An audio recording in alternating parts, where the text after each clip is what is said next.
Rappeur normal, ça me va en fait. Normal et normand. Ouais, waouh. Attention, nous sommes des privilégiés. Il faut aller au-delà de ce que ce métier nous permet. Il y a des voix à porter plus loin qui ne sont pas audibles aujourd'hui. C'est une question de survie en fait.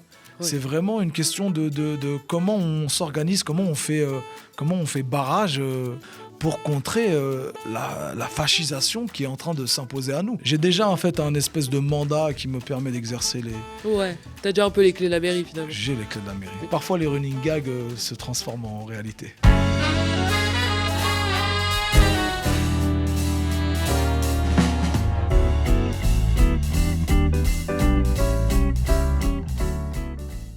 Salut Medine. Salut Bienvenue Marion. dans le fauteuil du média. Merci. Tu sais que c'est la première édition de cette nouvelle émission. On a des Inauguration. fauteuils tout neufs. Bravo. Ça va, t'es bien? Ouais, je suis bien dans le petit terracotta. On s'est dit que qui de mieux que toi pour avoir une longue discussion. C'est une émission d'entretien un peu fleuve comme ça. Et toi, t'as plein de choses à dire, je crois, en général. Toujours. En plus, on pense que tout le monde gagnerait à t'écouter. Ton canal d'expression à toi, c'est la voix. Et plus qu'un canal bête et méchant, c'est un art. T'es un artiste, un rappeur à plumes, engagé et incisive. T'as plus de 20 années de carrière derrière toi, 9 albums et des punchlines par milliers, on ne les compte Merci. plus. Et presque autant de polémiques quand même. Ouais, presque Peut-être pas autant. milliers, centaines déjà, ce serait pas mal. C'est le meilleur punchline. Tu dis souvent qu'on t'a mis dans des cases dans lesquelles tu n'aurais pas aimé te retrouver. Et ben, je me dis, comment est-ce que tu te présenterais aujourd'hui à des gens qui te découvrent? Medine, rappeur, originaire de la ville du Havre. Ça, c'est important. Ouais, je pense que tu chronométrais le temps que j'allais mettre avant de parler de la ville du Havre, c'est ça? Et ben voilà, on est à 30 3 secondes. Oui, c'est important Ouais. pour toi le Havre, hein, c'est un vrai ancrage. Ben, c'est comme ça que je m'identifie, en tout cas, que je me définis. Donc Ouais. j'aime bien que les gens m'identifient comme un Normand. Tu m'as demandé de me présenter, rappeur, à vrai, ça me va. Ok. Aurore Berger, elle aurait dit plutôt un rappeur islamiste. Ouais. C'est comme ça qu'elle aime te présenter. BFM, j'ai regardé récemment, il te présente comme un rappeur controversé. Okay. C'est quoi les étiquettes que tu supportes plus? Que je supporte plus. Ouais. Celle d'Aurore Après, Berger. tu t'y fais un peu, tu sais, aux étiquettes qu'on Ouais. te colle et tu finis même par les renverser. Hein. Moi, je passe mon temps à écrire sur les étiquettes qu'on me colle. Ça en dit plus sur ceux qui collent des étiquettes plutôt que ceux qui les reçoivent en vrai. C'est vrai. Et ça en dit beaucoup de l'islamophobie, ça en dit beaucoup de la catégorisation. Donc en vrai, celle que je supporte plus... En vrai, c'est plus des trucs de rappeurs, moi, que je supporte moins. Ah ouais? Ouais, genre rap conscient, ça me gêne un peu. Ah ouais, ça t'aimes pas, c'est vrai que tu le dis souvent. T'aimes pas parce que ça oppose un peu le rap d'avant au rap de maintenant. Puis même, et- ça voudrait dire qu'il y a du rap inconscient. Oui. Ça voudrait dire qu'il y a un autre type de rap qui serait pas conscientisé sur des sujets parce qu'ils feraient je sais pas moi, du full divertissement, ils auraient d'autres esthétiques. Cette étiquette m'a toujours gêné et a continué à me gêner. Ouais, et puis toi, t'évolues en plus, pour le coup, en termes d'esthétique, puisque t'en parlais, t'as pas une esthétique constante, Figée, ouais. t'as eu expérimenté plein de choses. Ouais, grave. D'ailleurs, les concerts que tu veux faire au théâtre Médine, ça va être des concerts donc acoustiques. Ça, c'est quelque chose que tu avais déjà proposé, je crois, pour les 20 ans, Ouais. tes 20 ans de carrière. Exact. Un show entier acoustique, là, c'était une première. Première. Et donc, tu remets ça. Moi, il y a un truc que je trouve intéressant, c'est que pour moi, quand tu es sur scène, typiquement la tournée des Fosses, tu te montres puissant, tu te montres avec ta grande voix, ton masque et ta voix qui porte. Et l'acoustique, tu es plus vulnérable, plus intime. Est-ce qu'il y a une version plus authentique de toi entre ces deux-là? Ou est-ce que c'est pile un juste milieu qu'il te faut? Je crois que je suis vulnérable en vrai, moi. Ouais. Ouais, je suis... J'allais dire tes poissons. Ouais. Les poissons, ils sont vulnérables. Non, je sais pas, c'est l'émotion quand même. Tu vois, il y a un truc de... C'est des En grands fait, émotionnels, les poissons. Quand je suis puissant, c'est c'est en réaction, en fait. Ouais. Tu sais, c'est vraiment... je bombe Tu vois, le torse. ouais, tu sais, je bombe pour répondre à une déflagration, tu vois. C'est Ouais. pour encaisser un coup... C'est l'armure. C'est Et là, l'armure, et là, on voilà. est en dessous de la Mais en on est vrai, dessous de l'armure. la plupart du temps, moi, je passe mon temps à parler de nuances, de fragilité, de couches, de décortiquer, de synthétiser les émotions jusqu'à ce qu'on puisse trouver le bon alignement avec les gens avec qui je me trouve, tu vois. J'ai l'impression, hein. Ouais, c'est vrai. J'essaie pas de me tailler, tu vois, une posture où... Non, je suis tout le temps en La mode légende. stentor. Ouais, Non, non. mon quotidien est vraiment vulnérable. Et est-ce que ces sessions acoustiques, ces concerts, ces tournées acoustiques, est-ce que ça va devenir un exercice régulier? Est-ce que tu aimerais que ça devienne Ouais. ou... Oh ouais, et ça me donne trop d'idées, en fait. Ouais. Tu construis un véritable show. Hein. Quand tu vraiment à Playel, Ouais. il y avait de vraies propositions. Surtout pas que dans tes concerts habituels, il n'y ait pas de propositions artistiques, mais là, il y a une narration. Quoi. Tu racontes une histoire, tu prends des temps. Ouais. On est assis, tu racontes des trucs intimes de toi. C'est vraiment une autre proposition artistique. Quoi. Ouais, C'est intéressant. je travaille avec une metteuse en scène Ouais. qui s'appelle Laetitia Botella, qui elle m'initie justement à cette digestion que le théâtre peut avoir, avec ces notions de narration dans la façon de construire le track listing. Et puis surtout, elle m'a aidé à mettre en scène des interludes que j'ai totalement écrites, Ouais. ou que je raconte tout ce qu'on est en train de se raconter là, ici, en fait, Ouais. mais de façon plus lyrique. Et le fait de l'avoir appris par cœur, joué dans un espace, de le déclamer comme un comédien sur scène, bah, ça ouvre un autre monde. Ça ouvre des portes où tu te dis, ah, peut-être que, bon, je suis pas comédien, mais si je taffe bien, peut-être que je peux raconter des trucs au théâtre.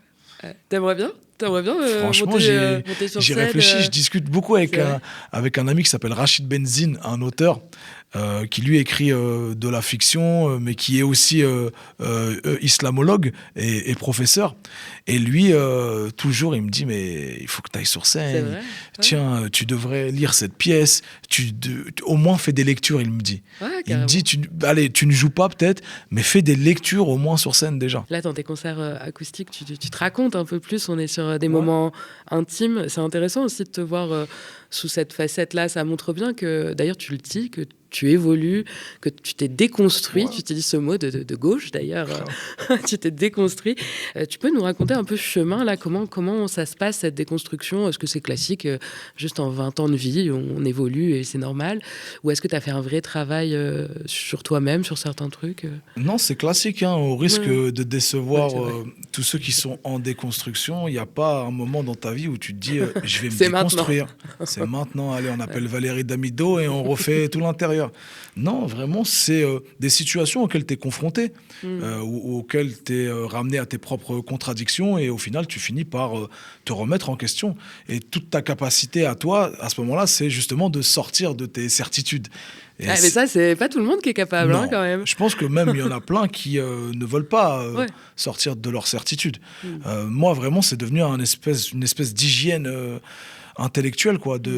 Quand je me retrouve face à quelque chose qui fait vibrer mes plus grandes certitudes, c'est qu'est-ce que je fais, en fait? Est-ce que je prends le temps de déconstruire ces certitudes et de voir quelle est la part d'ancrage chez moi, et quelle est la part qui est potentiellement quelque chose que l'on doit remettre en question.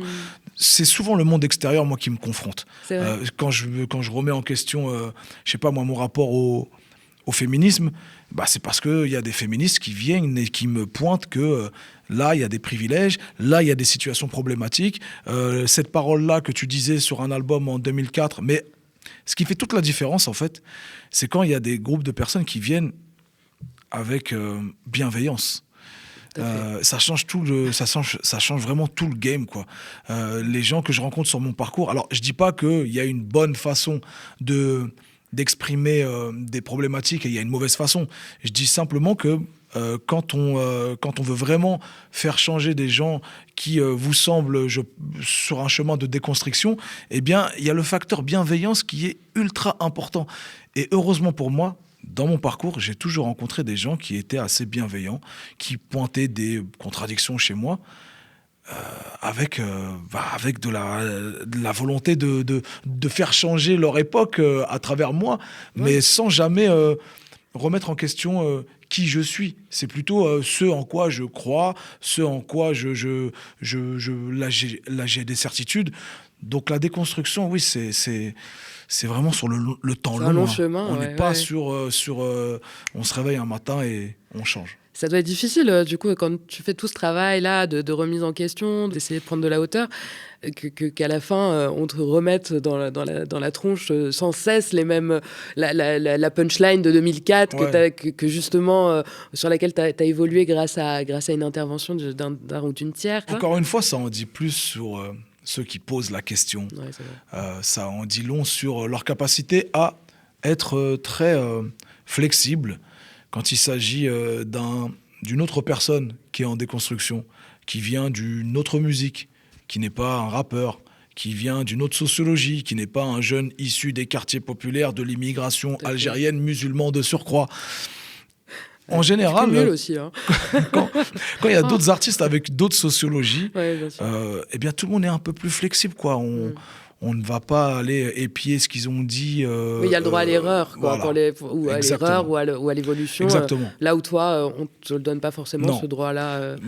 Par exemple, sur la question de l'homosexualité et tout ce que ça charriait en 2014, là, par exemple, au moment du mariage pour tous. Moi, j'avais des positions très claires sur le sujet dans une interview qui s'appelait Petit Délire. C'était un média qui parlait de tout un tas d'autres choses, mais m'avait posé la question, qu'est-ce que tu penses du mariage pour tous ? Ouais. Et à ce moment-là, j'avais des positions, moi, qui étaient très claires. Hein. J'étais justement en faveur de ces mariages et que les couples qui s'aiment puissent pouvoir s'accomplir en société, quoi. Donc c'était très clair. Et à cette époque-là, au même moment, il y avait des députés actuels, il y avait des responsables politiques actuels qui, eux, étaient contre le mariage pour tous et qui ont fini quelques années plus tard par me reprocher potentiellement une homophobie dissimulée sous je ne sais quel avec je ne sais quel argument, qui finissait par en fait me renvoyer au visage ce que eux ils étaient 10 ans plus tôt et qui continuent à l'être pour certains. Oui, c'est facile. Donc ça, c'est très drôle. D'ailleurs, tu es beaucoup critiqué par des gens qui ne te connaissent pas. Moi, c'est un truc qui m'a toujours étonné. Enfin, étonné, non, ce serait un peu naïf, mais tu vois, qui m'a toujours marqué. C'est de voir à quel point... Je suis même encensé par des gens qui ne me connaissent pas, parfois. Oui, c'est vrai. Ça, c'est vrai. Bon, à la limite, écoute, on prend les bons points. Mais les mauvais points, ils te sont distribués par des gens qui n'ont jamais même pris le temps de regarder un peu ce que tu proposes par ailleurs. Il suffirait d'ouvrir Insta pour fact-checker toutes ces fausses accusations, mais j'ai l'impression que c'est pas leur but à mes détracteurs de rétablir une vérité quelconque. Hein. Ouais. Après, ce qui est le plus flagrant, c'est quand même en fait un sujet que j'attaque et que je traite moi dans mes morceaux, l'extrémisme religieux, la dérive guerrière du monde religieux, c'est des sujets que je traite dans mes morceaux. Et donc, ça, pour le coup, c'est pas d'aujourd'hui. C'est pas d'aujourd'hui et ça me vaut même des attaques concrètes. En 2015, j'étais attaqué par les milieux religieux extrémistes, terroristes même. J'étais sur une liste que Daesh avait diffusée à destination des loups solitaires, ils avaient appelé ça, dans un espèce de tableau Excel qui circulait sur des canaux obscurs. Et j'avais été contacté par le ministère de l'Intérieur qui m'avait dit: est-ce que vous êtes au courant de ça ? Sinon, est-ce que vous pouvez venir chez nous, qu'on prenne des mesures ? Comment j'aurais pu être au courant de ça ? Ouais, déjà. Je suis pas dans la newsletter de Daesh, alors oui, surprenant, mais...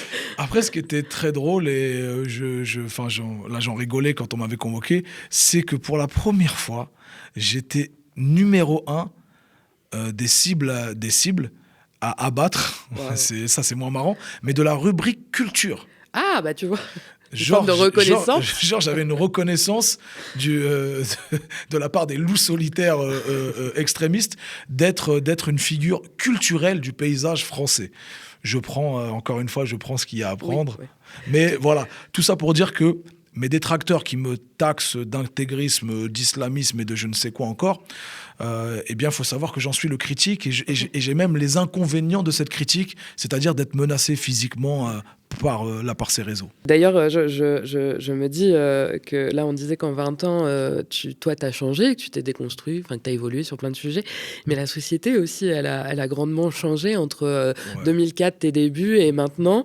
Alors, bon, il y a un truc qui est sûr, c'est que je pense pas que tu pourrais sortir tes 2 premiers albums sans te faire défoncer ta porte par l'antiterrorisme. Moi, non, mais je pense que, je sais pas moi, Gaëtan Roussel au hasard ou Laurent Voulzy pourrait. L'album Djihad, le combat contre soi-même de Laurent Voulzy. J'ai rencontré Renaud il y a pas longtemps. Ouais. On a bu un café ensemble parce que je suis hyper fan de Renaud et de ses morceaux. Et lui me confiait que justement c'était des sujets que lui pourrait traiter, mais que moi je ne pourrais pas. Et on avait conscience de ça, qu'il y avait une fracture, en tout cas, dans les libertés de création, liberté d'expression. Et lui le constate, malgré le fait qu'il est pignon sur rue aujourd'hui sur plein de sujets, quoi. Si tu devais recommencer ta carrière là en 2025, est-ce que tu t'y prendrais autrement du fait de ce changement de société profond, ou est-ce que, au contraire, tu reprendrais les mêmes et on recommence et on refait la même carrière Je changerais moins d'un point de vue choix artistique. Je changerais rien du tout en vrai. Je tweeterais moins. Je pense que je tweeterais moins parce que c'est un jeu brûlant. Parfois tu réagis à chaud. Tu es un peu maladroit dans les tweets. Peut-être que je tweeterais moins. Ouais. J'aurais moins de sorties publiques et je me concentrerais plus sur ma création artistique. Voilà. À la fois, Twitter, c'est quand même un endroit... c'est l'œil du cyclone. Et puis toi, particulièrement. Ouais, c'est l'œil du cyclone. T'es sûr que, d'ailleurs, il n'y a pas longtemps... C'est une big source d'inspiration, quand même. C'est vrai ? Ouais. Remarque, c'est une bonne fenêtre sur ce que tu dénonces, pour le coup. De fou, en fait. Tu vois les acteurs et les gens qui subissent, tous réunis au même endroit et qui s'invectivent. Tu vois la polarisation de la société en direct. Il n'y a pas de filtre. Et d'un point de vue artistique, c'est un espèce de vivier intéressant, quoi. En termes de punchline, il y a des gens, c'est des génies dans les commentaires. Ça t'a déjà fait des tilts et tu t'es dit, ah putain. Bah, j'ai déjà fait mon marché. Une, c'est vrai. J'ai déjà fait mon marché, j'ai pris 2-3 punchlines qui traînaient. Je les ai réadaptés. Je fais un peu de plagiat. Écoute. Comme tout le monde. Sur Twitter, c'est un sport national en plus. Pendant ces 20 années, il y a autre chose qui a changé. Alors le Havre, ça n'a pas bougé, c'est toujours ton port d'attache. Par contre, tu t'y es développé et t'es devenu un homme, un mari, un père. On a vaguement parlé tout à l'heure, mais la famille, c'est important pour toi. C'est presque aussi central que le Havre, ça marche avec, j'imagine. Ouais, c'est nucléaire la famille. C'est vraiment en mode famille nucléaire. L'idée, c'est d'avoir une espèce de grosse stabilité, de valeurs, d'endroits qui est aussi une safe place dans cette époque de fou. Refuge. Voilà, de vrais refuges. C'est comme ça que je le vois, sans que ce soit un grenier à somme, quoi. Je fais un truc morbide, comme le premier jour des soldes. Je fais l'inventaire de mon grenier à somme. Où ils prennent seulement le négatif. Non, au contraire, on essaie de transformer tout ce qui est négatif en positif dans la cellule familiale. Ouais, tu les protèges beaucoup de tout ce qui, de tout ce qui te touche. Mais ils sont armés. Dont on parlait. Ils sont bien armés. Ils ont été à bonne école pour avoir... Ouais, et puis vraiment, sans faire le storytelling bien scripté, c'est très Roberto Benigni encore. Je transforme vraiment l'énergie négative en positif et on essaie que les séquences difficiles ne soient pas difficiles, qu'on les tourne à la rigolade, à la dérision et qu'on les chasse très vite, quoi. C'est une énorme force, ça. Je vous prête cette technique si dans votre quotidien vous avez besoin de méthodes. Voilà. Je suis aussi coach de vie en plus d'être master en média training. mais d'ailleurs, c'est rare ce que tu fais, c'est-à-dire de montrer sa famille, son cocon, son refuge. Tu peux montrer des scènes de la vie quotidienne où t'es en pyjama et ta famille aussi, et c'est pas... Voilà, on est dans quelque chose de très simple et de très sincère, je trouve. Et ça, c'est quelque chose qu'on retrouve pas forcément souvent chez les artistes. Mais c'est ce qui me manque chez les artistes. C'est vrai. En fait, j'ai tellement été déçu et j'ai tellement vu mes idoles chuter et que il manque une espèce de comment dire, de séquences où l'armure se fend chez mes artistes favoris, une séquence où ils tombent de leur posture et en fait ils me montrent qui ils sont dans le réel. L'artiste normal, quoi. Ouais. Le François Hollande de l'artiste. J'aurais pas pris cet exemple. Est-ce que tu serais pas le François Hollande de l'artiste? Non, j'aurais pas pris cet exemple. C'est marrant, je comprends pas pourquoi. Mais tu sais, une espèce de forme de normalité, là où tout le monde essaie de se survaloriser, Ouais, de se mettre dans des costumes qui sont trop grands pour nous. De se créer une légende. Ouais. Oui, alors qu'au final, l'artiste tout le monde... normal, en fait, moi, j'en avais besoin. Ouais. Et du coup, au lieu de, à défaut de le trouver, j'ai fini par le devenir. Et j'aime assez, tu vois, tout à l'heure, tu m'as demandé comment je voudrais me présenter. Rappeur normal, ça me va, en fait. Normal et normand. Ouais, wow. Tu vois, ça, je vais te le piquer, ça. Tu vois, moi, je me mets un peu... grave. On écrira Ça ensemble, me tu va. vois, à l'occasion. T'as un EP en cours, j'ai l'impression. Oui, il paraît, il J'ai paraît. entendu ça ici. C'est mes ingé sons sont sur le coup. Mais oui, donc l'idée, c'était de rien scripter, de montrer son quotidien, Ouais. mais sans être dans un truc de voyeurisme où tu montres pour montrer. C'était vraiment l'ennui au début qu'on voulait Oui, tuer. comment ça a commencé? Tu te rappelles un peu? Ou tu t'as toujours fait ça? C'était l'ennui. C'était Ouais. l'ennui à Auchan, Montgaillard. On les embrasse. On faisait les embrasse cours. au champ. Au Champ Montgaillard, grande histoire sociologiquement très intéressant. Je vous invite à aller voir. Il y a des grands reportages sur ce centre commercial qui est au cœur de mon quartier d'enfance, Ok. qui s'appelle le Montgaillard, et qui a fini par intégrer des grands frères du quartier pour avoir une espèce de paix sociale, créer une association qui est devenue Wow. une association qui a promu plein de belles choses et puis au final qui s'est retrouvée dans des tractations de détournement de fonds nuls comme bref, une histoire sociologique très intéressante. Ceci dit, c'était pas ça le sujet. Moi, je m'ennuyais chez Auchan Montgaillard et je voulais absolument tuer l'ennui et j'ai fait des petites séquences avec mes enfants en mode Pascal le grand frère dans un centre commercial et ça a commencé comme ça. Et je vois que les gens étaient Oui, très les gens ont pris réactifs. tout de suite. Je me suis dit, c'est un vivier de fou de création, en fait. On va pouvoir encore rigoler avec un autre canal. Allez, j'ai développé ça. Oui, parce qu'il y a ça aussi, c'est le côté c'est très humoristique. Tu te marres avec ta famille, que ce soit tes enfants, que ce soit ta femme. Vous rigolez tout le temps. C'est finalement une autre facette. Alors, je dis pas que t'es pas drôle dans tes chansons, mais tu vois, ta posture d'artiste est assez... voilà, t'as une voix grave, une voix forte, t'incarnes un truc. Et là, on se retrouve dans Médine, le daron. C'est vraiment des scènes quotidiennes et on te retrouve dans une autre posture, quoi. Je trouve que c'est intéressant aussi. L'idée, c'est d'être sincère et honnête à 100%. Peut-être qu'il me manquait ça, justement, dans l'image qu'on avait de moi en tant qu'artiste. Je pouvais pas me permettre trop de légèreté parce que les sujets que j'évoque sont des sujets très sérieux, très politiques, militants, etc. C'est pas des sujets hyper fun et hyper divertissants en fait. Et il me manquait ça parce que mon quotidien est fait de ça aussi. Je dis pas que je suis dépolitisé dans ma vie personnelle. Oui, ça manquait carrément. d'humour dans, en tout cas, ce que les gens pouvaient percevoir de moi. Et j'ai trouvé qu'Instagram c'était le bon endroit pour le faire. Ça a pris très vite. J'ai eu un pic de buzz justement pendant le confinement. Oui, ce que j'allais dire, le Covid, c'était vraiment le prime de la famille Cannes. Parce que tout le monde s'ennuyait, j'ai l'impression, et j'espère qu'on a régalé la France à ce moment-là. Carrément. Tu vois, il y avait Pierre-Emmanuel Barré qui nous faisait ses petites chroniques du confinement, et puis il y avait Médine aussi qui nous racontait la vie au Havre et à la maison. T'as sûrement inspiré, il y a un petit côté influenceur famille. Hein. T'as raison, coach de vie. Dans une interview à Arte Radio, t'as dit j'étais un adulte avant d'être un enfant. Aujourd'hui, je suis un enfant.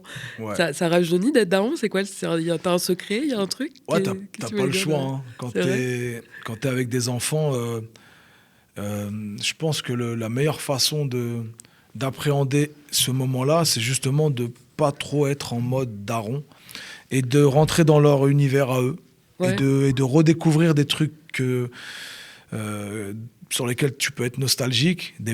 En fait, par exemple, moi, je redécouvre tous les films que j'ai kiffés enfant à travers les yeux de mes enfants, en les regardant eux, regarder comment eux, ils réagissent. Et ce truc-là, ça te fait retomber en enfance pour de vrai.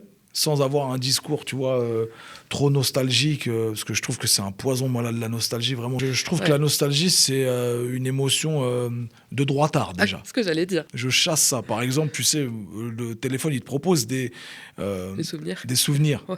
Et ça, moi, je déteste C'est cette vrai. option-là. Si j'arrive à la désactiver, Est-ce que je c'est le parce ferai que bien. t'aimes pas voir le temps qui passe? J'aime pas voir le temps qui passe, mais j'aime pas non plus ressasser un truc passé. Pour moi, Tu regardes devant, quoi. Ouais, pour moi, les meilleures choses sont toujours devant nous. C'est à nous de les créer. les créer. Ah, c'est Voilà. encore une bonne philosophie. Tu vois, c'est vraiment ta carrière de coach de vie et d'avenir. Hein. Il y a aussi un autre truc qui n'a pas changé, par contre, chez toi. C'est la qualité que tu mets dans ton écriture. Tu as ce goût du bon mot, de la fine tournure, de la belle punchline. Hein. On va pas tortiller. Du cul pour marcher droit. Tu l'avais, celle-là? Oui, c'est entre Normands, on se C'est moi comprend. qui l'ai dit, c'est Voilà, bon, j'ai le c'est droit. toi qui le dis, ça va. T'as toujours été un amoureux des mots comme ça? C'est quelque chose qui t'est venu à force d'écrire? Comment ça s'est un peu créé? J'ai toujours été un amoureux de l'humour, Oui. du bon mot chez les auteurs que je lisais, que j'écoutais.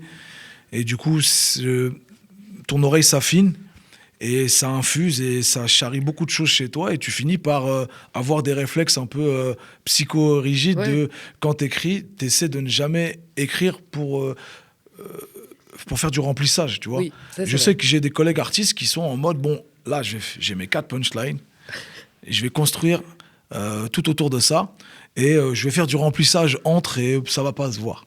Moi, je n'aime pas cette méthode. Je veux vraiment que même les silences que je vais mettre eh bien, veuillent dire quelque chose. Je veux que la respiration, que les virgules, que même la ponctuation, en fait, puisse être réfléchie. Et donc, j'aime pas du tout, tu vois, cette façon de remplir juste pour dire, bon, là, on va remplir, quoi. Et c'est ce qui fait que je pense, j'ai une longévité dans cette musique. Ah, c'est vraiment ma recette secrète, mon ingrédient secret, c'est d'être précis dans l'écriture. L'exigence. Ouais, l'exigence avec toi-même aussi.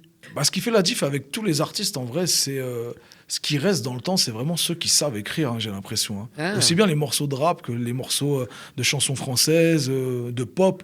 C'est quand il y a une écriture qui est au centre de tout ça. Hein. C'est un truc à sans cesse cultiver aussi, j'imagine. Ça t'arrive des fois de te retrouver à pas avoir écrit, puis je sais pas, t'as pris une petite pause, des vacances, un truc, et t'écris pas, et à un moment tu reviens et t'es un peu rouillé. Bah après, quand t'as passé les 10 000 heures, t'es un espèce de professionnel de ton métier, et tu peux être en jachère pendant une période de 3 mois et justement te régénérer. Oui, c'est peut-être ça aussi. Moi, je passe mon temps à faire ça, en fait. La période d'écriture est une période courte, mais elle ne s'arrête pas uniquement au moment de l'écriture.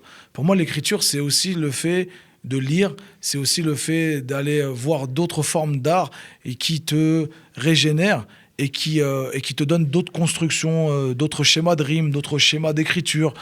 Ça fait partie aussi de l'écriture. Hein. Par exemple, cette conversation peut servir de matière. C'est quoi la punchline dont tu es le plus fier? Enfin, en tout cas, celle que tu kiffes le plus. Dieu est mort selon Nietzsche, Nietzsche est mort signé Dieu. Je l'ai piqué dans un livre qui parlait de U2.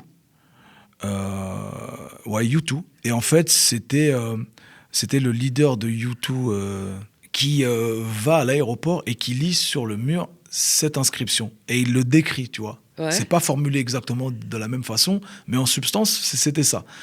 Et j'ai trouvé la phrase incroyable et je me suis dit, je la ressortirai en ouverture de morceau un jour. Et ça n'a pas manqué, c'est un des morceaux qui fait le plus polémique aujourd'hui, qui s'appelle Don't Like. Mais je suis assez fier de cette construction de phrase. Quand tu commences un morceau comme ça, c'est l'équivalent des grandes rentrées dans les morceaux dans le rap français. Bien quoi. Ça. T'aimes bien, toi, les grandes rentrées quand même. Dans Stentor, il y a les premières phrases, pour moi, ça fait tout. Et puis, il y a aussi le côté scène que tu peux... Il y a un peu toute une scénographie derrière dans Stentor. Quand tu rentres sur scène, il y a un côté très... Il y a un vrai cérémonial. Ouais, t'aimes bien ça. Mais pas que dans l'intelligence. Hein. Oui, tu vois, sûr. Une entrée comme Caris dans Zo qui dit je n'ai aucune peine, je te nique ta race. Incroyable. Désolé, il faudra biper. Mais ça, c'est des entrées que tout le monde se rappelle, en fait. Ouais. Voilà, c'est tout. À qui le dis-tu? C'est ma chanson de salle de sport préférée. Ah ouais. Y a pas mieux, non? J'avoue, C'est quoi ta chanson c'est de gros type de motivation. quand tu vas faire ton Aerox, là, t'écoutes quoi? Tu vas être très déçu. Oh non. Ah, Je tu vas t'écoute, être très je déçu. t'écoute. Moi, je suis un big lover en fait. J'écoute de la musique de love, même C'est quand je vrai. m'entraîne. Hein. Oh. Ouais, ouais. Oh, t'écoutes quoi, Ouri? Je me parle pas d'Ouri, tu sais bien. je m'écoute pas déjà. Tu t'écoutes pas? Oui, bah tu Non, je m'étonnes, m'écoute ouais, c'est pas. vrai que ça serait un peu bizarre. Mais ouais, j'ai des playlists qui s'appellent Bedroom Jam. Je te déconseille d'écouter ça quand tu fais ton sport. Ah ouais, ça va Voilà. ça va pas me Non, chauffer. non. Caris, tu vois, des chansons de Lover, c'est vrai que ça va peut-être faire une marche haute. D'ailleurs, dis donc, c'est quoi ton wrap Spotify de l'année? On en a parlé juste avant. Tu vas On être s'est dit déçu qu'on de allait malade. découvrir. C'est une exclue pour C'est- les c'est auditeurs bon. du média. Attends, ton wrap 2025 est prêt. Allez, Après, t'as la caméra j'ai un là. compte familial. Ah, J'ai peur que les gosses influencent. on va se retrouver avec la rafleuse, avec l'étau, c'est sûr. Tu nous diras de qui ça vient. Vas-y. Tout est prêt pour toi, Medine. Balayé, affiché vers le haut. Tu as écouté, nous avons compté 19 454 minutes. Ça fait 13 Waouh. jours. Tes goûts sont vraiment uniques, mais essayons de les catégoriser. Déjà, ça Oui, tu vois, m'énerve. ça, Tu vois, déjà, ça m'énerve. Drill, R&B alternatif, punk pop, lofi beats et Waouh. soul. Ah, c'est éclectique, pour le coup, ils ont raison. Ouais, Tu mais te reconnais déjà, jusque-là ou pas? R&B alternatif, j'aime pas. Enfin, j'aime C'est pas pas le... toi, du coup. Non, j'aime pas la catégorisation. Ah oui, Et ok. le punk pop, waouh. L'âge, c'est dans la tête. Ouais, qui me dis-tu, frérot? Par contre, ça, c'est un de mes morceaux préférés, ça. Ils ont raison de le mettre en fond de ça. Tu vois, c'est ce genre de truc, moi, que Ouais, j'écoute. ouais, hein, à la je- salle. À la Ouais, salle de moi, sport. avec ça... moi, avec ça, je m'en Je viens. veux pas savoir. Alors, arrête. Ton âge d'écoute, 25, tu étais dans une grosse période fin des années 2010, c'est frais, c'est quali, c'est nouveau. Genre, j'ai 25. Ah, t'écoutes comme quelqu'un qui a 25 ans? Ah ouais? Ah, nous, moi, je veux pas balancer, hein, mais il y a quelqu'un ici qui a mis son âge d'écoute, c'était 70. Waouh. Irving, si tu nous entends, c'est pour toi. Il écoute Michel Sardou, quoi. Ouais, voilà, hein, chacun son... Donc toi, 25, écoute. J'ai le top 5, je crois, là. L'escalier de Leto. Ouais, c'est Ok. vrai, c'est un morceau que j'ai poncé de fou. Et en famille, avec mes fils. Trop chaud, l'escalier. La misère est si belle de PNL. Ah, waouh, j'adore cette chanson. Maudit de Weronwa et Hamza. Ouais. Point G de L2B. Et Always Forever de Bryson Tyler. C'est ce qu'on vient d'écouter. Ah, ok. Et c'est... Ok. C'est Ça va, assez c'est... représentatif, quoi. Ouais, tu te sens... Bah, rap représenté. français, R&B. Ouais, ok.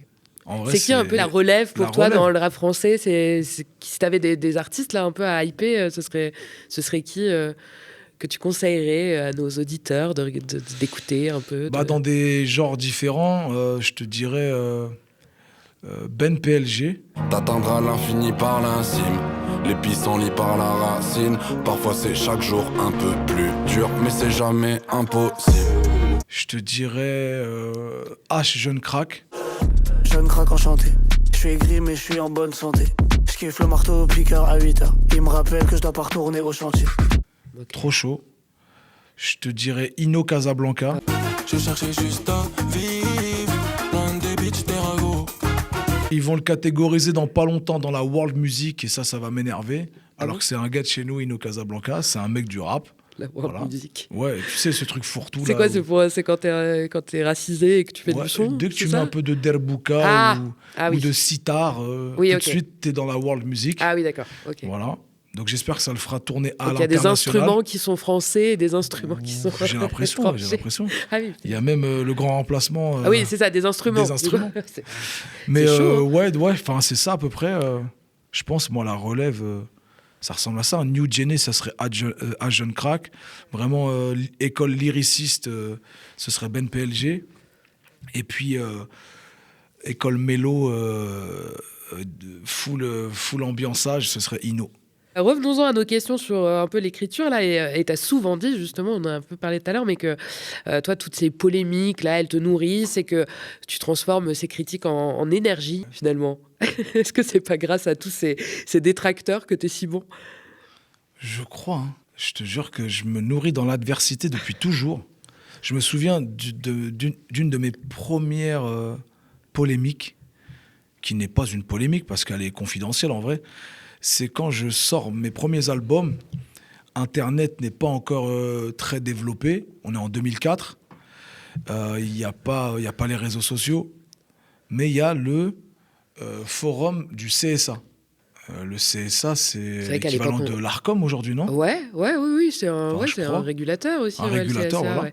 Et sur le forum du CSA, je me souviens des gens qui m'épinglent avec mon album 11 septembre, Récit du 11e jour, et qui disent c'est inadmissible, il faut que le CSA réagisse et tout, etc. C'est pour ça qu'on disait tout à l'heure que aujourd'hui, tu te ferais défoncer ta porte par l'antitéro parce que ton Exactement. premier album s'appelle 11 septembre. Récit du 11e jour. Voilà. Et donc, derrière ça, je construis certains de mes titres et je pense un espèce de chemin de fer pour toute ma carrière grâce à mes détracteurs qui, eux, en fait, pointent des sujets qui me semblent, en fait, plus problématiques que les sujets que moi je traite, qui encore une fois sont des espèces d'analyses géopolitiques d'un jeune de quartier issu de l'immigration de l'époque. On est en 2004, là, je le rappelle.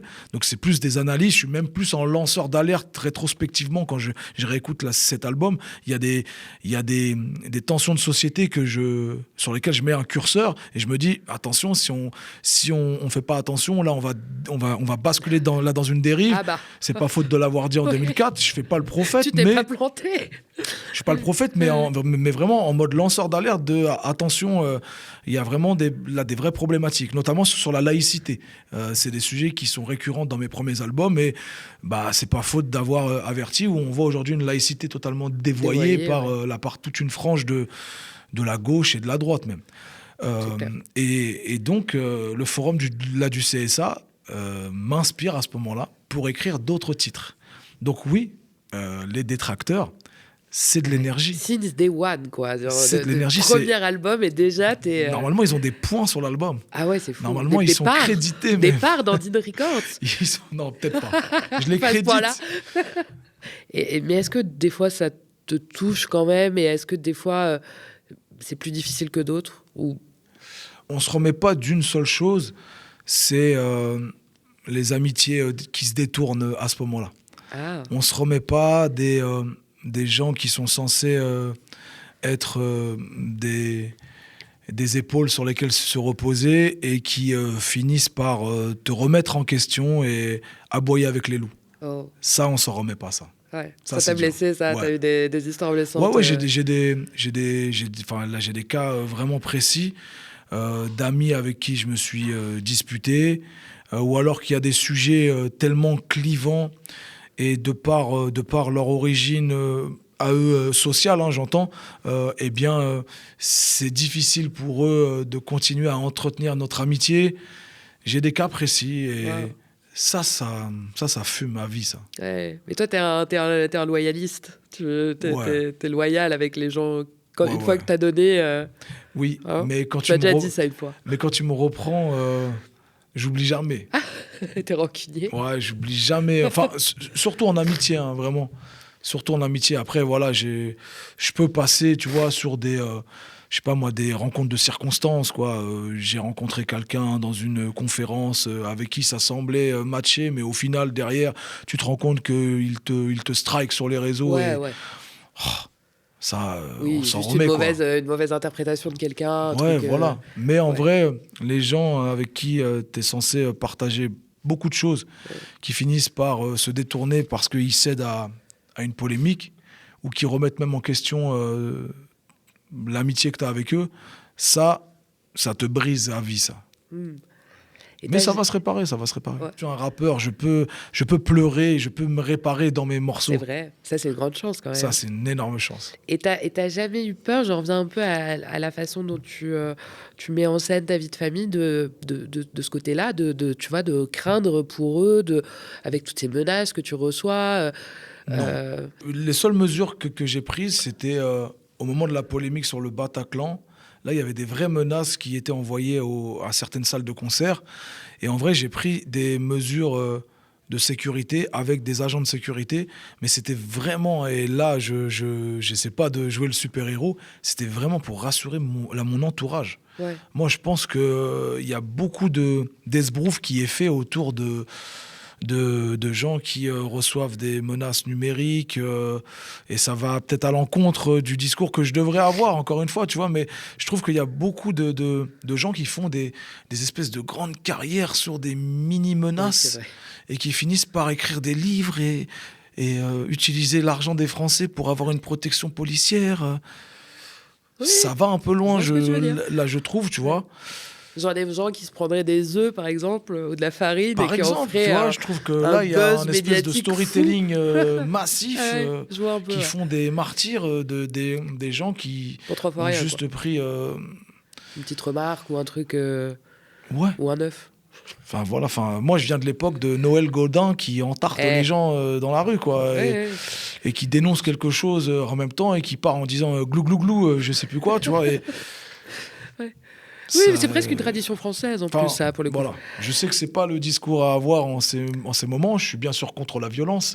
Évidemment. Oui, Mais, il va pas t'en rajouter une couche. Je suis contre le fait aussi que les gens en fassent des caisses et des caisses, que les médias en fassent des caisses et des caisses. Et pourtant, moi, j'ai des vraies menaces de c'est ça. groupes d'ultra-droite qui ont été jugés dans une affaire qui s'appelle Waffenkraft, Oui. qui voulait attenter Oui, c'était un à procès ma il y a vie. pas longtemps, ouais.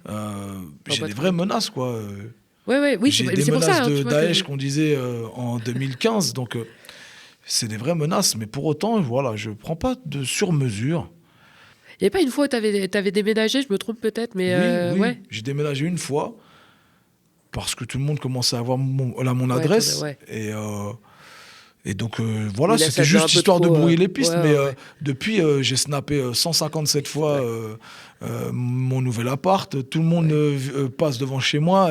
Tout le monde klaxonne devant chez moi. Tout le monde sait où j'habite. Et Ouais, je devrais prendre des mesures, mais en vrai, si tu commences à rentrer là-dedans, Ouais. c'est un cercle infernal. Hein. Ça Ouais. t'attaque la santé mentale et Tout à tout. fait. Et Ouais, tu moi, deviens parano, je pense. Aussi, j'ai au bout d'un décidé moment. de me dire tant que ça ne vient pas à moi, tant que ça ne s'exprime pas dans la rue physiquement, c'est que ça ne rentrera pas dans mon cercle et que je ne prendrai pas des dispositions que je n'ai pas à prendre.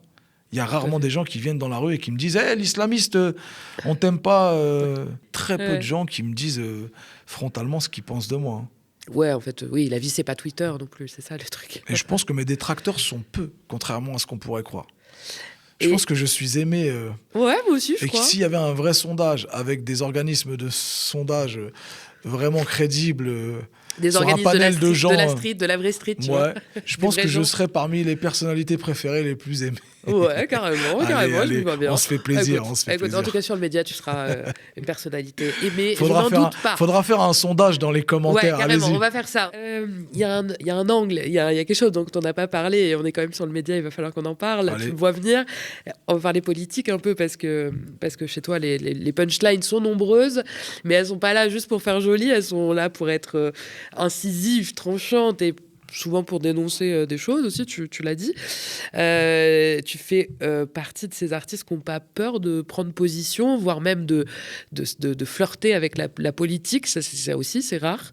J'ai l'impression, mais tu m'arrêtes si je me trompe, qu'il y a vraiment un moment charnière au moment de 2023 un peu. Il y a à la fois la réforme des retraites qui secoue la France. Et toi, à ce moment-là, tu viens de sortir ton album Made in France. C'est ça. C'était en 2022, je crois, qui est un album quand même particulièrement engagé politiquement, revendicatif. On pourrait presque y voir il y a une petite ADN programmatique presque derrière. C'est un moment Non, charnière ou pas c'est pour toi? C'est le bon moment. La réforme des retraites, je fais un move, je vais chez un de vos confrères qui s'appelle Politis. Ah, on les adore, on les embrasse. Et en fait, je décide de répondre à une interview en plein mouvement de mobilisation. Ils sont là au Havre pour justement aller sur les points de rendez-vous de mobilisation et notamment près du port. Et ils me demandent à me rencontrer et je fais cette discussion. Et je me rappelle que je ne suis pas au courant que cet article va se retrouver en couverture. Et donc il y a une espèce de double couverture où on voit des dockers en grève et on me voit moi à côté, donc la puissance du ADN. port du Havre, Alors là, vraiment, tout ton totalement ADN. mon ADN. Mais donc On mettra un extrait de la puissance du port du Havre.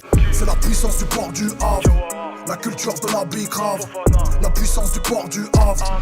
Ah tiens, je t'ai Un ramené de un tes cadeau. titres. C'est vrai? Ouais, C'est quoi? en parlant de la puissance du port Ah là du Havre. là. Je t'ai ramené Ah un cadeau. non, je les avais vus, j'adore. Faut qu'on montre. Attends, tu veux que je te montre? On les fait au compte-gouttes. Un petit magnète C'est fait par container. C'est fait par un convaincu qui s'appelle Trop Mathis. canon. Merci Médine. Voilà. Et ben merci Mathis aussi. Avec Des plaisir. convaincus cool. Hein, Ouais, de ouf. Attends, on le met là. Putain, en plus, il Peut-être qu'on colle va le voir. stylé. Ah ouais, il colle. C'est hyper Placement cool. de produits Je stylé. l'ai vu en plus dans tes stories. Je l'ai trouvé trop cool. Et donc, suite à cet article, à cette couverture, j'ai l'impression que ça me propulse dans le monde politique plus que d'habitude. Je décide de faire un concert derrière avec une fabuleuse asso qui s'appelle les Braves. J'allais dire la Brave, lapsus Non, de c'est pas dingue. pareil. Non, Brave, je crois, et qui justement milite pour, à ce moment-là, collecter des fonds pour les caisses de retraite, Les caisses pour de les caisses grève. de grève. Ouais. Et donc, je m'associe à plusieurs actions. Je vais sur un blocage aussi de rond-point où je croise Alma Dufour, une députée de l'Adma Région. Et donc, il y a une espèce de connexion avec le monde militant politique qui se fait à ce moment-là. Et je rencontre de plus en plus de À la militants, faveur de du mouvement syndicalistes. social aussi. À la faveur du mouvement social, Tu suis un peu, ouais. Exactement. Et du coup, je connecte plus que d'habitude Ouais.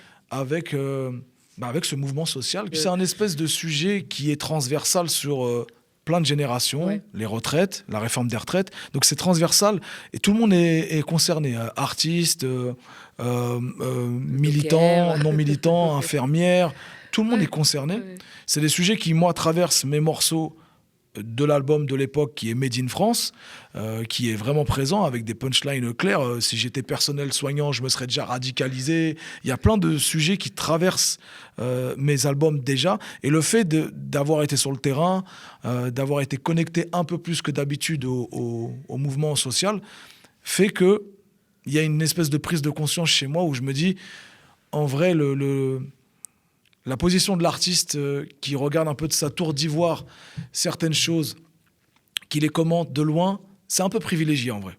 Je pourrais me cacher ad vitam aeternam derrière cette posture où je me dis non, moi je suis un artiste, je viens du monde culturel et j'ai des espèces de boucliers, un arsenal même juridique qui me permet d'exprimer des choses de façon virulente sans être vraiment inquiété. Je peux être abstrait. Ouais, voilà, c'est ça. Sans qu'on sache vraiment où est-ce que je me positionne sur l'échiquier politique.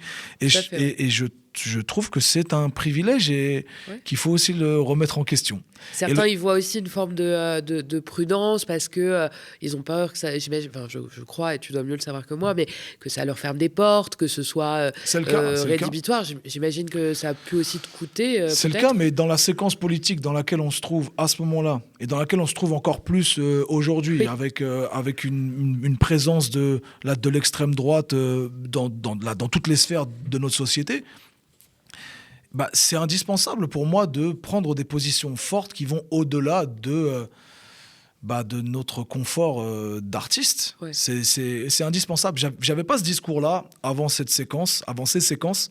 J'étais plus dans un truc où je me dis chacun son rythme politiquement, chacun son rythme sur les combats, sur les engagements. Mais là, on est en train de vivre une séquence qui va nous amener, si ça bascule, vers des privations de liberté, vers des privations des restrictions qui vont être présentes vraiment dans le quotidien de tous, et pas que des jeunes issus des quartiers populaires. Oui. Et donc, il est important pour moi de converger maintenant. Et converger, ça ne veut pas dire seulement les autres qui convergent avec ta lutte, mais c'est toi aussi qui dois se mettre en action et en éveil vis-à-vis des puis peut-être aider à faire convergence en peut-être pointant des luttes qui t'intéressent, ou des initiatives que tu trouves justes et que après ta grosse voix de Stentor peut donner écho. Tout le concept de Stentor, c'est ça.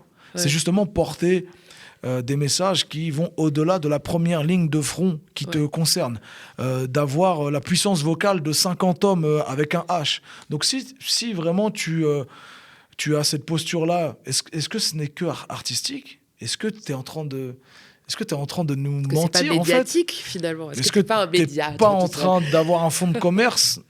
L'idée, c'était de trancher un peu avec aussi ma construction d'artistes et de la remettre en question en disant attention, nous sommes des privilégiés, il faut aller au-delà de ce que ce métier nous permet, parce qu'il y a des sujets qui nous concernent, il y a des voix à porter plus loin qui ne sont pas audibles aujourd'hui, alors passons ce pas. Et est-ce que tu essayes de dire ça à tes collègues, artistes, tes potes J'ai du mal. Ou est-ce que c'est difficile C'est clivant. Ouais, en fait, c'est comme parler de la religion en famille. Ouais. C'est comme parler de politique un soir de Noël. Ouais. Oh là là. Avec tonton et tata. Oh là là. Voilà. J'ai passé un moment familier récemment, ne m'en parle pas, je suis toujours Mais là, traumatisée. les fêtes arrivent, donc oui, si on peut aider certains, je vais pas vous aider parce que je n'ai pas du tout de, toi, tu préfères, de recette. Tu préfères pas... Je suis trop loyal en amitié. Je comprends. Et parfois, je fais l'impasse sur certains sujets parce que je sens que c'est clivant. Ouais. Donc toi, tu fais ton truc et t'espères les inspirer d'un certain égard, mais... Moi, je fais. Ouais. Vraiment, j'ai vraiment l'impression qu'on change le monde en incarnant les choses plutôt qu'en déclamant des opinions comme ça. Puis est-ce qu'il n'y a pas rien de pire que de dire aux gens ce qu'ils doivent faire, finalement? C'est toujours ça, le truc. C'est comme un mec qui vient de parler à la salle de sport. Oui. Oh là là. C'est chiant, ça. Donc tu préfères pas... J'ai un peu de mal. J'ai des conversations poussées, attention, avec des confrères artistes. Bien sûr, ouais. En off, on se parle de tout un tas de sujets. Mais pas sur la méthode, ce truc-là, de l'engagement, de pas l'engagement. Non. Après, j'ai vraiment l'impression qu'on se solidarise plus. Ouais, voilà. Il y a des moments de rendez-vous où Ouais. les artistes se fédèrent, j'ai l'impression, plus que d'habitude. Hein. Ouais, c'est vrai. Je crois que tout le monde la mesure que la séquence est tendue et se radicalise et qu'il faut se mobiliser, faire corps, et faire donc finalement, convergence. chacun le fait à sa hauteur, à son niveau, avec son taux d'implication et puis c'est pas moi avec mon bâton de pèlerin qui va aller conscientiser tout le monde sur ces sujets-là. Je crois que tout le monde est assez grand aujourd'hui pour les prendre la mesure, déjà. et puis prendre la mesure du contexte. Ouais. Tout le monde aujourd'hui est abreuvé d'informations et tout le monde sent la polarisation, tout le monde sent le glissement vers lequel on se trouve. Celui qui ne se sort pas du bois là pour prendre des positions un peu fortes, il y a une espèce de forme de lâcheté quand même, il faut le dire. Encore, c'est comme avec la manière dont les politiques te présentent, ça en dit long sur eux plus que exactement sur le reste. Mais en tout cas, depuis 2023, là, et ce moment un peu charnière, t'as mis les bouchées doubles. Hein. On t'a vu un peu partout. Le temps perdu. Ah ouais, on t'a vu partout, dans les manifs, sur les camions, à faire des concerts, des fois un peu mobiles. On t'a vu aussi aux universités d'été de la gauche, avec plus ou moins de succès. On en reviendra si t'as envie. 1 sur 2. Ah oui, voilà. C'est déjà la moyenne. Hein. Oui, on t'a vu à la fête de l'UMA aussi, dans des concerts palestiniens. T'es un des rappeurs les plus impliqués de la scène politique. Mais est-ce que c'est pensé comme process, ou est-ce que au fait tu réponds à des invitations et tu fais au fil de l'eau comme ça en fonction? Je suis très peu organisé. Ce serait très prétentieux de ma part de dire que j'ai une stratégie. Non, stratégie politique. C'est très peu organisé. C'est vraiment une expérience en fait. Quand tu vis l'expérience de mouvements sociaux, d'y avoir participé, quand tu vis l'expérience du racisme, de l'islamophobie, etc., tu as une espèce de système immunitaire qui se réveille, un truc de survie qui te dit mais il faut que tu sois en activité, en action sur ces sujets-là. La lutte aussi. Parce que tu le veuilles ou non, ces sujets vont attraper ta veste. Oui.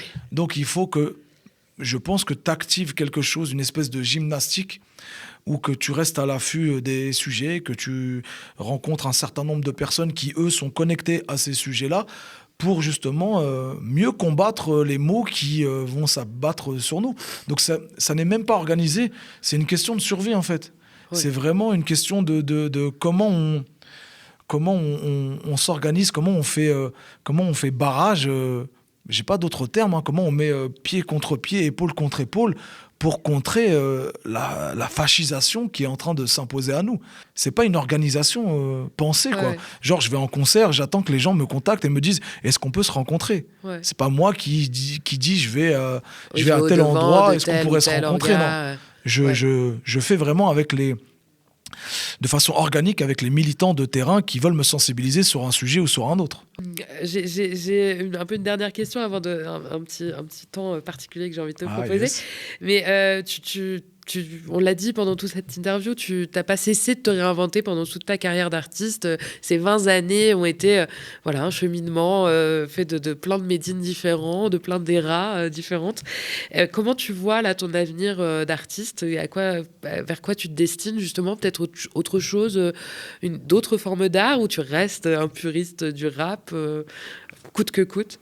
Je me vois totalement rappeur. Ouais, rappeur à l'ancienne. Rappeur genre type Snoop Dogg, tu sais, avec des longues carrières. Tu vas te mettre à fumer? Non, je te parle sur la longévité et comment le gars continue à être un mec, tu sais, une espèce d'icône de cette musique où quand on le voit, ça déclenche tout un référentiel de cette musique et de cette culture, tu vois. Ouais. Donc je me vois en tout cas à sortir de la vieille, des albums un peu iconique, quoi. Ouais, à jamais lâcher le steak, tu vois. Ouais.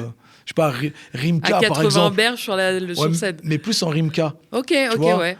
Rimka qui a bientôt la cinquantaine, je crois, et qui sort des albums de New Generation avec des prods incroyables, et pour le coup, qui se réinvente lui aussi, parce qu'il n'est pas resté dans son carcan. Je sais pas, DC's aussi, tu vois, qui va explorer d'autres musiques et qui reste cohérent, tu vois. Ouais, moi, DC's Peter Punk, j'ai adoré. Ah, t'étais en Peter Punk? Ah ouais. Non, moi, j'étais pas dans Peter Punk. Mais moi, j'avais adoré à l'époque. Genre, je m'étais dit, mais waouh. Ah ouais? Vraiment, non, j'avais Peter adoré. Punk, moi, ça m'avait pas attrapé. Mais là, l'arc pop de DC's, là, ça y est, ça m'attrape. Ouais. J'ai beaucoup aimé, moi, son dernier projet, là. Ah, tu vois. Ouais. Comme quoi, il faut jamais rester coincé sur Jamais. ses acquis. Bon, alors, je t'ai promis une dernière session de cette interview. Parce que dans Stentor, acte 1, donc le CD juste derrière nous, il y a un titre qui a retenu notre attention aux médias. Et pour cause, il s'appelle... Le média training. Cherche pas de dog whistle dans mon rap de niche. Y'a qu'à ma circoncision qu'on a séparé l'homme de l'artiste. Hey. Trigger warning, made in en trending. Quand t'es en apnée dans une sauce, moi je suis en apnée. Je suis reconverti en média training. Master en gestion de crise déposé à l'INPI. Alors on rappelle, à toutes fins utiles, pour ceux qui ne connaîtraient pas, mais que les médias training, c'est un coaching pour les personnalités publiques. Je crois qu'il y a Bardella qui a utilisé 133 000 euros des fonds européens, encore une fois. Ouais. Ceux-là, pour apprendre à sourire, détourné. semble-t-il. Ouais, et pas avoir l'air sourire, d'une coquille vide. C'est ce que j'en dis. Son coach a dit que c'était une coquille Vous vide. dépensez trop mal l'argent, l'Europe. J'allais dire, qu'est-ce que t'en penses? Nous, avec la Tu moitié trouves que du ça a bien budget, on te marché fait des trucs beaucoup mieux. T'as déjà fait du média trading, quoi? Non, jamais. Ouais, bah oui, c'est toi le coach. J'en ai jamais pratiqué et j'en ai jamais donné. Attends, bouge pas. J'ai 2-3 questions là, un peu rapides pour que tu nous dises ton rapport aux médias. C'est quoi ton pire bad buzz? Le pire bad buzz... Le plus nul. Ah, le plus nul? Ouais, genre, t'es vraiment dit, c'est nul comme bad buzz. Le plus nul, ce serait une fausse photo de mariage qui a circulé de moi avec une autre meuf que ma meuf. Ah oui. C'était hyper nul et tout le monde pensait Ta que... meuf que t'as rencontrée à 15 ans, je crois. Ouais, j'étais vraiment pas eu beaucoup enfant. de place pour J'étais une autre... enfant. Et il y a une photo de moi qui tourne en 2011, qui n'est pas une photo de moi. Le mec me ressemble, c'est tout. Un autre arabe. Et tout le monde dit waouh, le mariage de Medine, regardez et tout, trop stylé. En plus, t'en as partagé des photos de l'époque maintenant. Mais c'était en 2011, je crois. Ouais, t'avais pas fait ça encore peut-être. J'étais pas encore en mode Cannes Family. Ouais, c'est vrai. Et ton meilleur bad buzz, celui où tu t'es dit celui-là il est pas mal quand même. Je crois que c'est tous les bad buzz, tu sais. Quand mes stories Insta se retrouvent sur Twitter. Ah. Et que là, tu as des espèces de trolls type... comment il s'appelle, le keuf Attal. Oh, wow. Genre qui reprend ça en prom dog et qui n'a pas du tout en fait le décodage de ce qu'est la Cannes Family et qui dit regardez comment il élève ses enfants, voilà ce que ça raconte des Arabes, les Arabes ils élèvent leurs enfants comme ça, ils sont trop permissifs et du coup ça fait de l'ensauvagement de la société. Ah bah oui, évidemment. Ça c'est des bad buzz que j'adore. Et du coup, tu mets de plus en plus de stories comme ça. Moi, je les C'est laisse jamais... faire. En vrai, ils se prennent tout le temps les pieds dans le tapis, je les laisse faire. Je reposte avec une phrase. Je fais 2 millions c'est vrai. d'impressions sur le truc. J'adore ces bad buzz. Ah, ça me rappelle une certaine Sophie Aram. Récent, le bad Ouais, buzz. récent. Bon bad buzz, ça aussi. Ouais, tu as bien aimé ça. Bah ouais, parce que ça révèle un truc. Bah, c'est que elle me reproche d'être d'avoir Oui. des postures Ouais, virilistes et tout, etc. féministe et tout. Or, elle fait un truc qui la discrédite, c'est que c'est elle qui tronque la vidéo pour effacer les femmes de la vidéo. Oui, c'était une vidéo à l'UMA Voilà, où on faisait où, un Siamo Tutti c'est antifasciste, incroyable, la vidéo est qui était monstrueuse parce qu'il y avait tellement de monde. Ouais. Ça parle de 70 000 personnes, même si j'ai des doutes sur la comptabilité Ouais. précise. Sophia Aram a décidé de qualifier cette séquence de mascu. Oui, puis de problématique, flippant, alors de que vraiment, problématique. il y a toute une Voilà. scène avec Parce qu'il n'y aurait pas de femmes sur un sur la tesson, scène. l'amour. C'était ça, non? Ouais, c'est ça, c'est ça. c'était ouais. Et alors que c'est elle qui tronque la vidéo et qui finit par reconnaître derrière, ah ouais, effectivement, j'ai tronqué la vidéo, mais ça J'ai n'enlève. retiré les femmes. Voilà, les pieds pris dans le tapis, Oui, bad encore une buzz fois. qui me profite et Et- qui, je pense, la dessert. Bon, alors dans ta chanson, du coup, à Media Training, tu dis que tu as un master en gestion de crise et que tu donnes des cours au coach en Media Training. Alors, je sais pas si tu as donné des cours au coach de Bardella, mais peut-être que tu devrais, parce que c'était pas ouf. Mais du coup, je te propose un petit jeu, un petit test pour te mettre à l'épreuve à la fin, avec des petites mises en situation et tu me dis un peu comment tu Vas-y. gères, Allez, tu gères vas-y, tout ça ça. me plaît, ça. Il me plaît, ce Ok, jeu. allez, ok, le Media Training, du coup. Ouais, j'adore.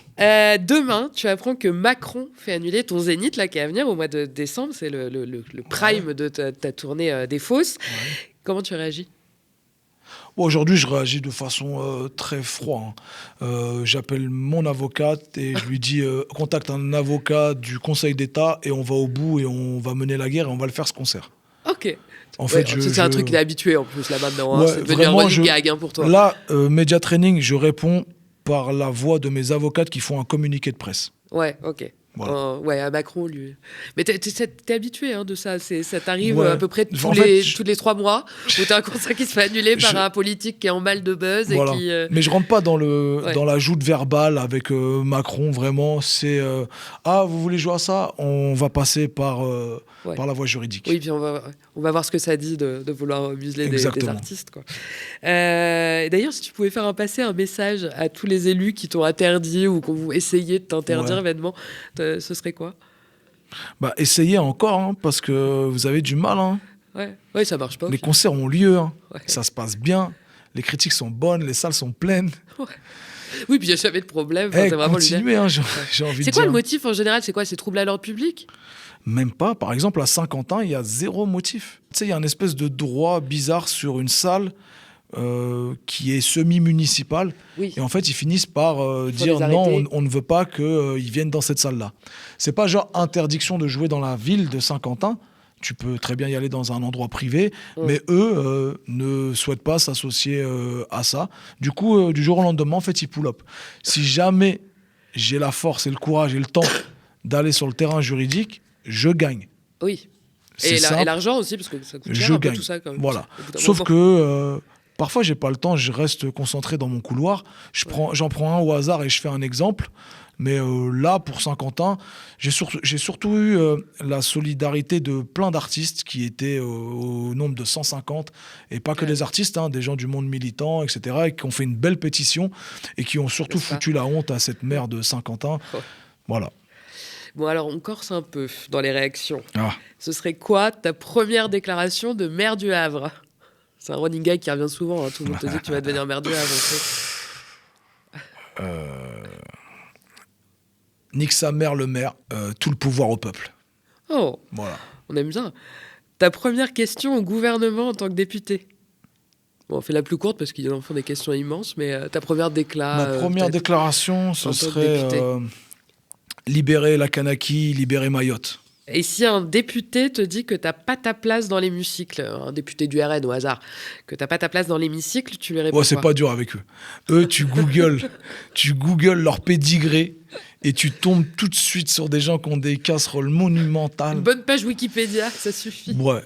Ok. Et puis je lui dirais que c'est ce qu'on disait aussi à Victor Hugo, qu'il n'avait pas sa place dans l'hémicycle. Oh. Ça, elle est pas mal. Ok. Je te donne l'opportunité en dernière partie de régler un peu tes comptes. Enfin, ou pas d'ailleurs, mais en tout cas de me dire ce que tu penses de certaines personnalités. De leur envoyer une petite punchline au plaisir. Je te cite des gens. Vous aimez bien le sang aux médias. Oui, on aime bien le sang. Bon, d'accord. Attends, tu vas voir quand tu vas voir qui dans s'est cette période sélectionné. de tension autour des élus, Attends, tu me donnes les clés de quelque chose. Oui, bon. Vous êtes sûr? Bah oui. Tu sais pas qui s'est sélectionné encore? Peut-être que c'est sympa. Vas-y. Éric Zemmour. Ah. Sympa, tu vois. Je lui dirais... Je peux lui faire une punch... Enfin, je peux ouais, lui dire ce que je veux. tu veux, ouais. Viens, on fait une partie de Fachorama. Ah pour déterminer ton QI fâche-là. Ah, à mon avis, il est haut. Hein. Jean-Marc Morandini. À quand le tome 2 de ton bouquin Télé-Vérité, où il y avait un espèce de bandeau qui était écrit « Vos enfants sont en danger ». Jordan Bardella. Wesh mon DZ sûr. C'est quand tu parles de l'Algérie un peu et de tes origines. Ah, vous avez un truc en commun, c'est beau. Grave, c'est une dinguerie. Éric Ciotti. Ouais, je sens, on n'a rien envie de lui dire. Franchement, j'ai zéro ressenti sur l'échelle de Ciotti. Il t'a jamais embêté, lui? T'as jamais venu te chercher? Il a pas été maire, lui? Bah si, en tout cas, là, il est à Nice. En Côte d'Azur, hein, c'est ça, ouais. Bah, j'ai jamais joué à Nice. Ah, comme bah ça, oui, bah, sinon, il y clouerait pas. Je pense qu'il met son veto partout.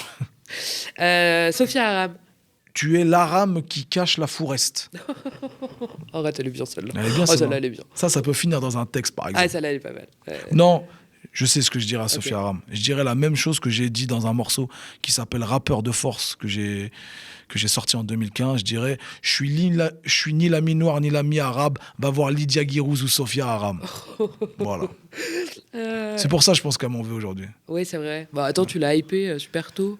Je trouve que c'est toi qui as fait sa notoriété, on sait pas. J'ai fait son reveal. On sait pas. Emmanuel Macron. Ça envoie les baveux direct. Non, Macron, je dirais quand même des missions. Ah là là. Des missions. Il se rattrape. Et puis, je le dirais à la façon de ce mème-là qui circule où on voit une espèce de femme cinquantenaire qui crie Macron. Explosion. On adore. Oui, donc Cyril Hanouna. Wow. T'as eu des trucs avec lui? Il t'embête? Non, vraiment, j'ai aucune interaction. J'étais très satisfait que la chaîne ferme et très malheureux de le voir revenir en rappel dans une nouvelle émission. Franchement, je sais pas. C'est dur pour le monde du paddle aussi. C'est vrai. Mais c'est un grand artiste du monde du paddle. C'est dur. Hein. Je pense que les gens qui pratiquent le paddle doivent se rendre compte qu'ils pratiquent le même sport que Cyril Hanouna. Et que probablement, ils le font dans une salle qui appartient à Cyril Hanouna en plus. Donc ça fait vraiment double peine. Quoi. Moi, j'arrêterais le paddle si j'étais... Édouard Philippe, puisque il t'aime bien. On a pris ça. Il me trouve sympa, l'a dit Marine. Alors, est-ce que t'es vraiment sympa? Je suis vraiment sympa. Avec lui, je veux dire. Qu'est-ce que je dirais, Édouard Philippe? Rends les clés. Ah non, je sais. Il peut y avoir qu'une seule beuba dans la city d'Édouard Philippe. Il peut y avoir qu'une seule beuba dans la city d'Édouard Philippe. Comme il n'y aura qu'un seul doudou, c'est mon daron, pas le maire ni le ministre. Évidemment. C'est déjà moi le maire. Ouais, oui. Partout où je vais, on me le fait savoir. Alors ça, c'est clair. Je célèbre des mariages dans certains de mes concerts. C'est vrai? Ouais. Ah bah oui, à Playel, t'avais fait. Mais oui. Oh là là, c'était incroyable. Donc c'est déjà moi le maire. Ouais, et en ce moment, je fais beaucoup de jumelage dans mes concerts. Tu sais, je jumelle la ville du Havre avec la ville de Nantes, la ville de Grenoble. Au hasard. Et donc, je fais beaucoup de jumelage. J'ai déjà, en fait, un espèce de mandat qui me permet d'exercer les... Ouais, t'as déjà un peu les clés de la mairie, finalement. J'ai les clés de la mairie. Mais t'as une super première dame. Oh là là. Elle doit être incroyable. Ah, merci pour elle. Je peux pas. Je peux m'en empêcher, tu sais bien. Marine Tourdelier. Je lui dirais que je serai extrêmement attentif à tout ce qu'elle dira ce jour-là et par la suite. Ouh, attention. Hein. Ça s'appelle du judo. Ouais. Tu utilises la force de l'adversaire pour la renverser. Bon, on est à la fin de cette interview, Médine, et je sais que tu me vois venir. J'en ai une dernière de questions un peu gratinée. Ouais. La toute dernière, c'est pour quand Médine candidat à une élection? J'ai pas prévu de me présenter dans aucun mandat pour l'instant, vraiment. Sinon, je vous aurais fait mon reveal et je serais venu. Ouais, tu nous fais le reveal, hein, par contre. Je serais venu exprès pour ça. J'ai vraiment pas prévu de C'est pas un me truc qui présenter. c'est juste un Non. sujet de gag pour toi et de voilà de. C'est un chez running toi, gag mais- pour l'instant, mais parfois, moi, les running gags chez moi, ils prennent réalité Ah, et ils se matérialisent. Par exemple, j'ai commencé ma carrière de rappeur sur un running gag. c'est vrai. Ouais, j'ai menti à une équipe de mon quartier qui, eux, rappaient. Ils me demandaient si je rappais. Je leur ai dit oui. Ils m'ont dit rendez-vous mercredi à la SAM de Charlie Chaplin. Je suis venu avec un texte qui avait ni queue ni tête, mais ils m'ont accepté dans leur groupe. Et je suis devenu rappeur. Waouh. Donc parfois, les running gags se transforment en réalité. Oh, on a hâte de voir ça, hein. Peut-être qu'à la fin, c'est pas les planches du théâtre, mais On verra. une tribune. En Victor Hugo. Ah, une tribune en Victor Hugo, ça me Ouais. paraît pas mal. En tout cas, tu serais le plus stylé, probablement, de l'hémicycle. Donc, déjà, c'est pas mal. Moi, j'avoue, je viendrai avec des outfits de l'espace. Hein, je Ah vous le dis ouais, tout de c'est suite. incroyable. Ah, voilà, Ouais. ça leur donnerait un sujet, hein. Ça aussi, c'est un sujet. Sans utiliser l'argent des Français comme certains font. hein. Il n'y avait pas une maire du, je sais plus la combien d'arrondissements là, qui a dépensé v'là l'étal Si. pour ses propres sapes. Ouais, si. Ouais, à Paris, ouais. Ouais. Ouais, Après, frais de tu fais ce que tu représentation, veux ils avec tes appellent frais ça. de représentation, il Ouais, j'ai paraît. capté. Ben, je te remercie, Médine, d'être venu nous voir. Avec plaisir. C'était un grand honneur Merci, de te Marion. recevoir sur notre fauteuil pour cette première émission. Il y en aura d'autres, évidemment. Et puis, on est toujours, la porte t'est toujours ouverte. Merci Marion. Et tu reviens quand tu veux. C'était un plaisir. Merci. Allez, à plus. À bientôt.